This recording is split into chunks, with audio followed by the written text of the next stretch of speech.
Hello, everyone, and welcome back to your daily dose of English, where learning English is easy, practical, and super fun. I'm Tom. And I'm Sarah. It's so great to have you with us today. How are you doing, Tom? I'm doing fantastic, Sarah. A little nervous, though, because today's topic is something that makes everyone a bit anxious. We're talking about job interviews. Oh, job interviews. Yes, those can be nerve-wracking. But you know what? They're also incredibly exciting opportunities. And today, we're going to make them a lot less scary by breaking down exactly what happens and how to handle it all in English. That's right. We'll cover the most common interview questions, how to talk about your experience, the questions you should ask the interviewer, and what to do after the interview is over. And before we dive in, we have a quick favour to ask all of you amazing listeners. Yes. If you're finding our episodes helpful, please take just a moment to subscribe to your daily dose of English. Hit that like button and share this episode with anyone who's learning English or preparing for a job interview. Your support means the world to us. Absolutely. And leave us a comment below. Tell us, have you ever had a job interview in English? How did it go?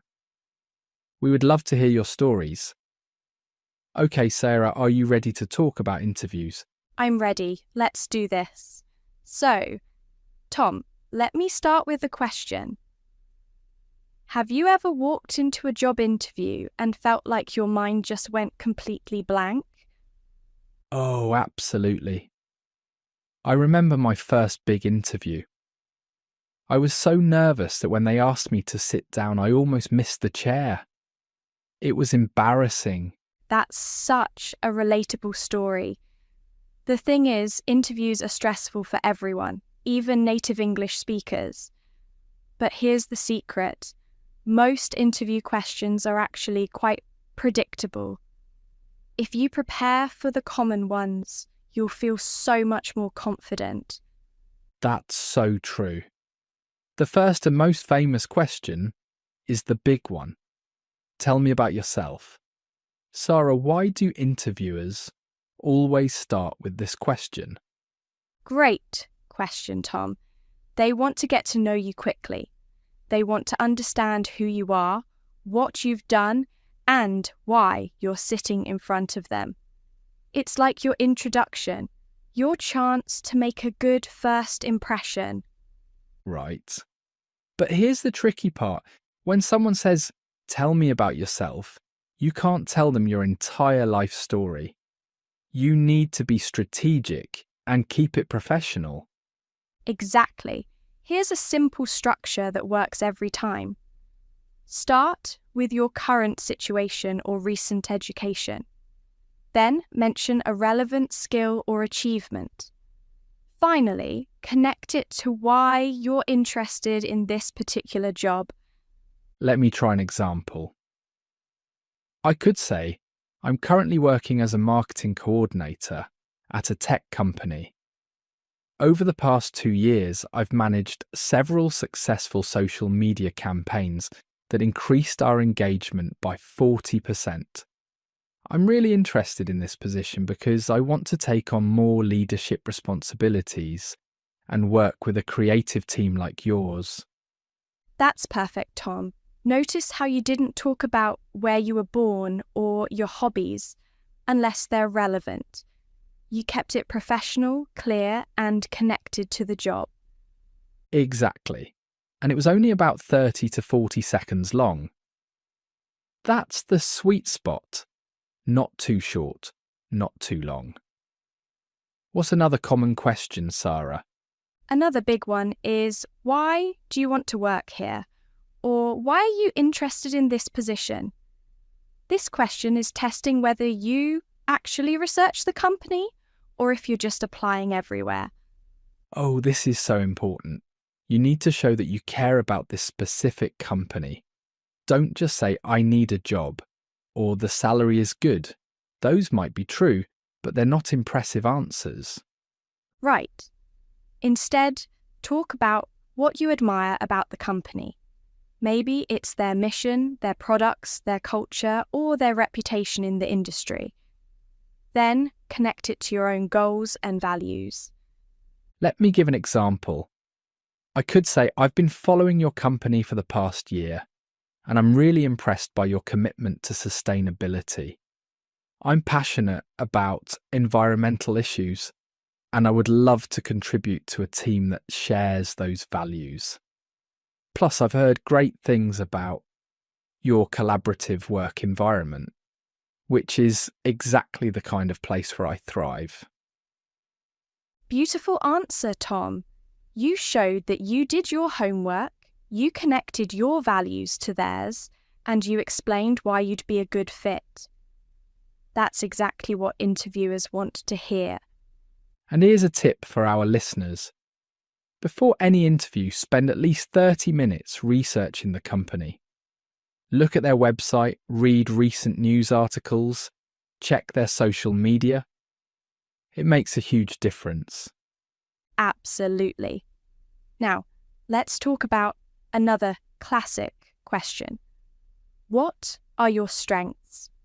This one sounds easy, but a lot of people struggle with it because they don't want to sound like they're bragging. Oh, I know that feeling.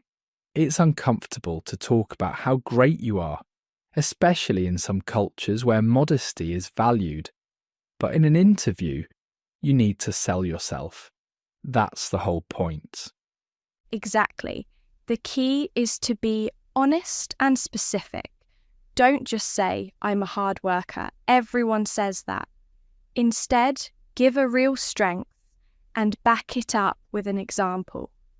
Right? I could say one of my strengths is problem solving. In my last position, we had a major issue with our inventory system, and I was able to develop a new tracking process that reduced errors by 60%. I really enjoyed tackling challenges like that. Perfect. You named the strength, you gave a specific example with numbers, and you showed the positive impact. That's exactly how to answer this question. And what about the flip side? What's your biggest weakness? This is probably the most dreaded interview question of all time. Oh, it really is. People panic with this one. They either say something ridiculous like, I'm a perfectionist, or they say something too honest like, I'm terrible at meeting deadlines. Both of those are problems. The perfectionist answer is too cliché, and being too honest can hurt your chances. So what's the right approach? The best strategy is to mention a real weakness, but one that you're actively working to improve. And make sure it's not a deal breaker for the job. For example, if you're applying for a customer service position, don't say, I'm not good with people. That makes sense. So I could say something like, I used to struggle with public speaking. I would get really nervous presenting in front of groups. But over the past year, I've been taking a public speaking course and I've been volunteering to lead more meetings at work. I'm much more comfortable now and I'm continuing to improve. That's a great answer, Tom. You acknowledged a real weakness, you showed self-awareness, and you demonstrated that you're proactive about improving yourself. Interviewers love to see growth mindset. Growth mindset. That's a great term. It means you believe you can always learn and get better. Okay, so we've covered tell me about yourself. Why do you want to work here? What are your strengths? And what's your biggest weakness? These are the big four, right? These are definitely the most common. But there are a few more that come up regularly. One is, where do you see yourself in 5 years? This question is about your ambitions and whether you're planning to stay with the company long term. Right. And you need to be careful here. You don't want to sound like you're going to leave in 6 months, but you also don't want to sound like you have no ambition. Exactly. A good answer shows that you're thinking about growth within the company. I could say, in 5 years, I see myself taking on more responsibility, perhaps in a senior role where I can mentor junior team members and lead larger projects. I'm really interested in developing my skills in this field and growing with a company that values professional development. That's perfect. You showed ambition, loyalty, and interest in the company's future. Now, Sarah, let's talk about discussing your experience. This is a huge part of any interview. Absolutely. Talking about your experience is your chance to prove that you can actually do the job. The key is to be specific and use examples. Instead of saying, I have experience in customer service, say, in my last role, I handled an average of 50 customer calls per day, resolving issues and maintaining a 95% satisfaction rating. Numbers are so powerful. They make your experience concrete and measurable. But what if someone doesn't have a lot of work experience? Maybe they're a recent graduate or changing careers. Great question. If you don't have formal work experience, talk about relevant skills from other areas. Maybe you have volunteer experience, internships, school projects, or even personal projects that demonstrate the skills the job requires. Right? If you're applying for a marketing job and you don't have work experience, you could talk about how you manage social media for a student organisation, or how you created a successful blog that grew to 10,000 followers. These things count. Exactly. And when discussing any experience, use the STAR method. That stands for situation, task, action, result. This is a structured way to tell a story about your experience. The STAR method. I love this. Let me break it down. Situation is the context, what was happening. Task is what you needed to accomplish. Action is what you actually did. And result is what happened because of your actions. Perfect. Let me give an example. In my previous job, we were losing customers at a high rate. That's the situation. I was tasked with finding out why and creating a solution. That's the task. I conducted customer surveys and interviews, analysed the data, and developed a new customer retention program. That's the action. As a result, we reduced customer churn by 30% over 6 months. That's the result. Wow, Sarah, that's a really strong answer. You told a complete story, you showed problem-solving skills, and you gave a measurable result. This is exactly what interviewers want to hear. And you can use the STAR method for so many different questions.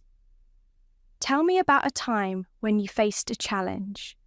Describe a situation where you worked in a team. Give me an example of when you showed leadership. All of these can be answered with STAR. This is such valuable advice. Okay, now let's talk about something that surprises a lot of people. At the end of an interview, they always ask, "Do you have any questions for us?" And this is not just a formality. This is actually really important. It's so important, Tom. When you ask good questions, it shows that you're engaged, thoughtful, and serious about the position.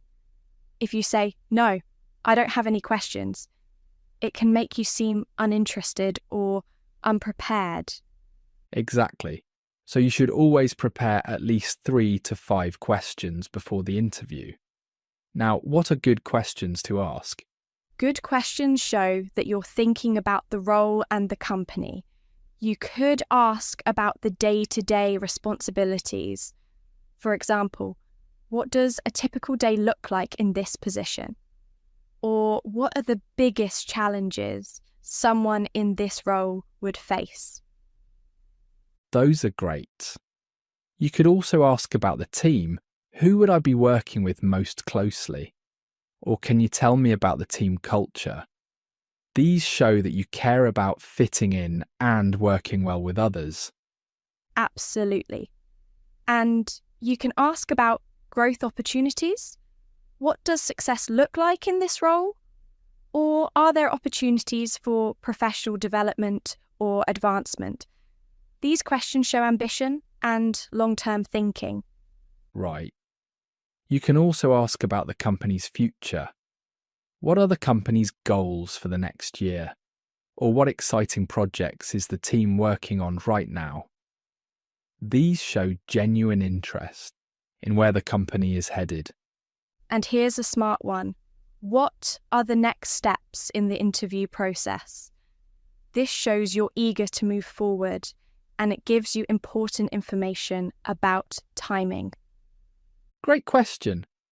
But Sarah, what should you not ask about? Good point. In a first interview, avoid asking too much about salary and benefits right away unless they bring it up first. Wait until you get a job offer or until later rounds. Also, don't ask questions that you could easily find on the company website. That shows you didn't do your research. And never ask, what does this company do? That's a huge red flag. Always research the company beforehand. Okay, so we've covered the interview itself. But Sarah, what happens after you leave? A lot of people forget this important step. The follow-up. This is so important, Tom. After your interview, you should always send a thank you email within 24 hours. This is professional courtesy, and it keeps you fresh in their minds. And it doesn't have to be long or complicated. Just a short, polite email thanking them for their time and reiterating your interest in the position. Exactly. Let me give you a template. You could write, "Dear Mr. Johnson," or "Dear hiring team, thank you so much for taking the time to meet with me yesterday to discuss the marketing coordinator position. I really enjoyed learning more about your team and the exciting projects you're working on. Our conversation reinforced my enthusiasm for this role, and I'm confident that my experience in social media management would be a great fit for your needs. Please don't hesitate to reach out if you need any additional information. I look forward to hearing from you. Best regards, Tom. That's perfect, Sarah. It's professional, it's grateful, it's brief, and it reminds them why you're a good candidate. And you know what? A lot of people don't send thank you emails, so doing this actually makes you stand out. It really does, and if you don't hear back within the time frame they mentioned, it's okay to send a polite follow-up email after about a week. Just say something like, "I wanted to check in on the status of my application. I remain very interested in the position and would love to know if there are any updates." Perfect. You're being proactive without being pushy. Now, Sarah, let's talk about some general interview tips. What should people think about regarding their appearance and body language? Appearance matters, especially for first impressions. You should dress professionally, usually one level more formal than what employees wear every day. If the company is casual, wear business casual. If they're business casual, wear business formal. Right. When in doubt, it's better to be slightly overdressed than underdressed. And what about body language? Body language is huge. Make eye contact but don't stare. Smile naturally. Sit up straight. Don't cross your arms because that can look defensive. And give a firm handshake at the beginning and end. These things communicate confidence. And turn off your phone or put it on silent. There's nothing worse than having your phone ring in the middle of an interview. Also, bring copies of your resume, a notebook, and a pen. It shows you're prepared. Great advice. And one more thing. Arrive early. Not too early. Maybe 10 to 15 minutes before your scheduled time.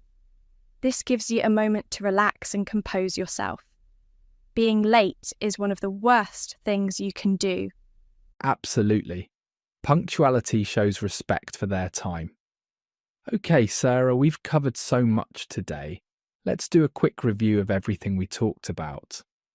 Great idea. We talked about the most common interview questions. Tell me about yourself. Why do you want to work here? What are your strengths and weaknesses? And where do you see yourself in 5 years? We talked about how to discuss your experience using the STAR method: situation, task, action, result. This helps you tell clear, compelling stories about your past work. We discussed the importance of asking good questions at the end of the interview. Questions about the role, the team, growth opportunities, and next steps. And we covered the crucial follow-up step. Always send a thank you email within 24 hours. It's polite, professional, and it keeps you top of mind. Finally, we talked about presentation. Dress professionally, use confident body language, arrive early, and come prepared with your materials. You know, Sarah, I think the most important thing to remember is that an interview is a conversation, not an interrogation. It's a chance for both sides to see if it's a good match. That's such a good point, Tom. When you think of it as a conversation, it feels less scary. You're not just answering questions. You're showing who you are and finding out if this is the right place for you. Exactly. And for our listeners who are nervous about interviews in English, remember this: the interviewer knows you're not a native speaker. They're not judging your perfect grammar. They want to see your skills, your personality, and your enthusiasm. If you make a small mistake with your English, it's okay. Just keep going. That's beautiful advice. Your English doesn't have to be perfect. It just has to be good enough to communicate clearly. And the more you practice, the more confident you'll become. And here's a final tip for practice. Find a friend or family member and do mock interviews. Practice answering these common questions out loud.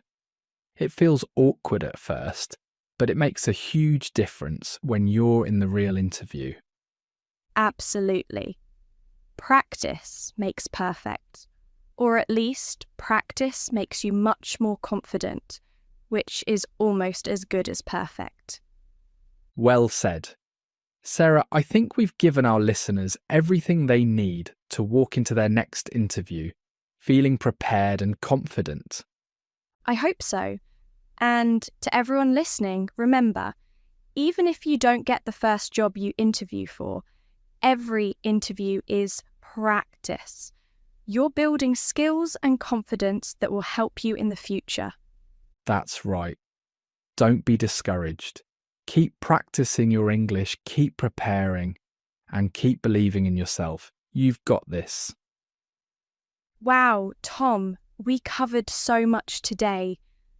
I feel like our listeners are going to ace their next interview. I think so too. And you know what? We love to hear how it goes. So listeners, after you have your interview, come back and tell us about it in the comments. Yes, please do. We want to hear your success stories.